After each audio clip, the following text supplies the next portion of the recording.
Now, Gabriel Iglesias, they offered him a movie deal called Tia Juana. It's like Big Mama's House, but a Mexican version of Big Mama's House, where he was going to play a lady in a dress, gorda, fodonga, right? And he said no, and they offered me the part. And I said, nah, dude, I'm not going to get in a dress because I already knew this shit.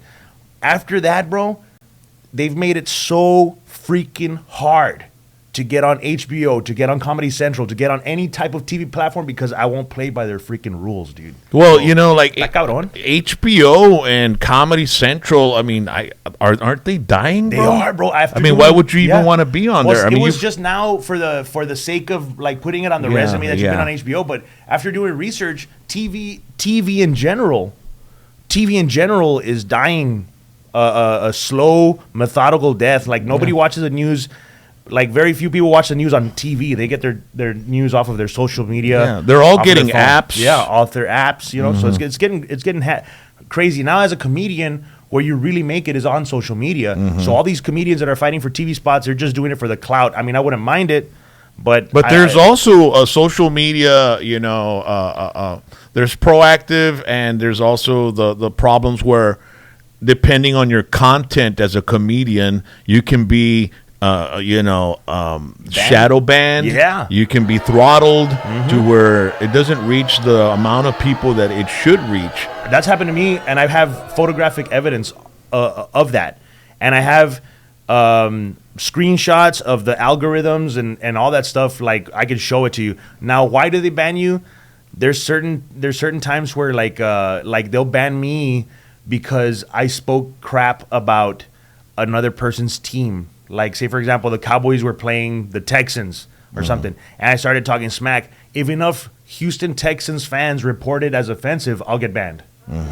So when people say, hey, this guy's not even funny, it's like, well, I'm funny if you go see me uncensored where I don't get banned, but if you're seeing it on Facebook, I'm literally having to jump through hoops that are like this big. Yeah, like it's a mob mentality that's called brigadiering on social media. That a whole group of certain people, they attack or they report one certain individual. They are all in cahoots and they report the individual, and then, well, you know, Twitter or whatever platform you're on decides that, you know what, we need to suppress this guy to where we don't get any more complaints about it, and that's what happens. I've literally been banned for making fun of ISIS, bro.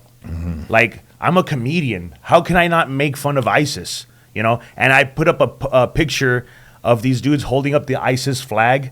But you know how, like, they have the squiggly text? Somebody had photoshopped that squiggly text to where it looked like it said, "We love dicks." And I thought it was super funny. Like, so I shared it, and they banned me for sharing Islamophobia. Like, what, dude? Like, and did you get, did they tell you that was a case? Yeah, that was the actual you got sent reason, a message or a notification about it? For promoting Islamophobia. And I was just like, dude, like, we're making fun of a terrorist group.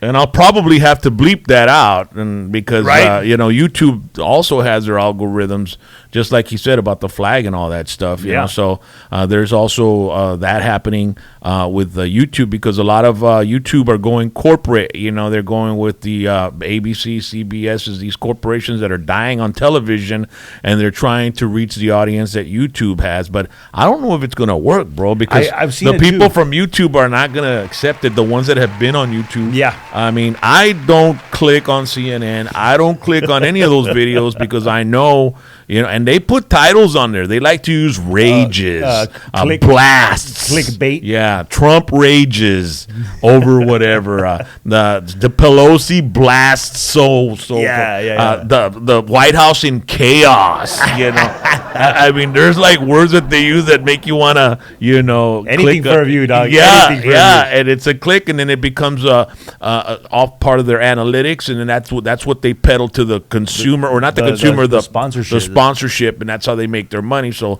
I know that, and that's why I'm not too easy for them to catch. But a lot of people are catching on to that stuff, bro. Yeah? A lot of people, and when you're on YouTube, it's crazy that you see all the trending videos now. If you search something, they're going to give you all the mainstream media news first, even if they have 5,000 views. Like they don't even have enough views to be merited to be up there. But just like you said, because you see those people that see CNN, you see them that they see MSNBC, and they're like, nah, I don't want to watch that.